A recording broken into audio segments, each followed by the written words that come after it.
आपी, आपका बुखार तो उतरने का नाम ही नहीं ले रहा। मैं हुमायूं भाई को कॉल करूं? रात बारिश की वजह से वहीं रुक गए थे, अब तक तो आ जाना चाहिए। नहीं, उसको कॉल मत करो, मसरूफ होगा। नया दिन नए काम।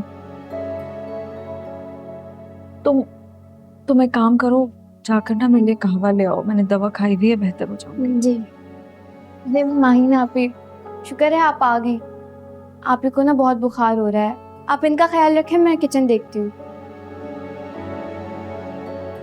अच्छा, तबीयत खराब है। नरमीन, निहाल को बुला लेती, वो इसी बहाने दवाई लेकर आ जाता। क्या बकवास कर रही हो तुम? क्या हो गया तुम्हें? मैं बकवास नहीं कर रही नरमीन। एक तो तुम चोरी कर रही हो, ऊपर से सीना जोरी। तुम चाहे जो भी गेम खेलती रहो, मेरे शौहर से दोस्ती बढ़ाती रहो, पुरानी यादें ताजा करती रहो, और मैं कुछ नहीं बोलूं। कल मैंने अपनी आंखों से देखा है नरमीन। उस वक्त मैंने कुछ नहीं कहा क्योंकि निहाल खड़ा हुआ था वहां पे। मैं कोई सीन क्रिएट नहीं करना चाहती थी। माहीन, कभी कभी आंखों देखा भी सच नहीं होता है। मैं तुम्हें पहले दिन से समझा रही हूँ, उसने शादी तुमसे सिर्फ इंतकामन की है। इंतकाम वो मुझसे नहीं नरमीन, तुम मुझसे इंतकाम लेना चाहती हो। याद है तुम्हें बचपन में कोई भी चीज शेयर करना तुम्हें पसंद नहीं था। अब ये बात तुम्हें हजम ही नहीं हो रही है कि निहाल जैसा हैंडसम इंसान माहीन का शौहर कैसे बन गया। माहीन प्लीज, मेरा सर दर्द से फटा जा रहा है, तबीयत ठीक नहीं है मेरी। तुम्हें जो समझना है समझो, जाओ यहाँ से, मुझे कोई सफाइयां नहीं देनी तुम्हें। और हाँ, अगर अब निहाल ने मेरे साथ किसी भी तरह की बदतमीजी करने की कोशिश की ना माहीन, मैं तुम्हारी शादी का लिहाज किए बगैर उसे सबके सामने थप्पड़ मारूंगी। पीछे वो तुम्हारे नहीं, तुम उसके पड़ी हुई हो। अब्बा के घर पे भी तुम जानबूझकर आती, और कल मैंने देख लिया तुमने उसको जरूर बुलाया होगा, मुझे इस बात पे यकीन है। माहीन, ये झूठ है, ये बिल्कुल बकवास है।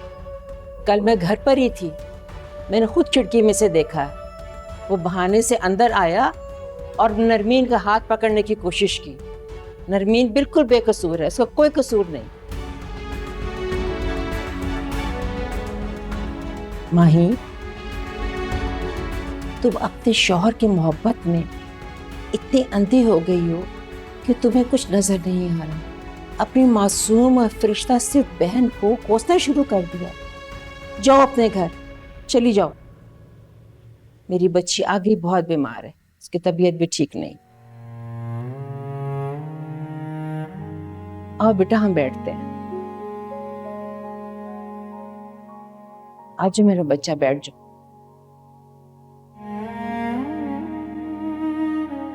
मैं दुआ से कहती हूँ तुम्हारे लिए कुछ बना के ले आए, कुछ खा लो बेटा, तुम्हारी तबीयत भी ठीक नहीं है। और माहीन की बातों को दिल पर मत लो, वो तो बेवकूफ है। और तो और वो उसकी बातों पे इतना यकीन करती है, इतना पक्का यकीन करती है कि उसने अपना जिंदगी का साथी मान लिया उसको। वो तुम्हारी बातों को क्यों मानेगी? बेटा, उसकी बातों पे तुम ना दिन ध्यान ना यकीन करो। हानी, मुझे इसी बात का तो दुख है कि उसे मुझ पर यकीन ही नहीं है। हम तो बहनें हैं, एक दूसरे के सुख दुख के साथी हैं, फिर वो मुझे झूठा और सच्चा कैसे समझ सकती है?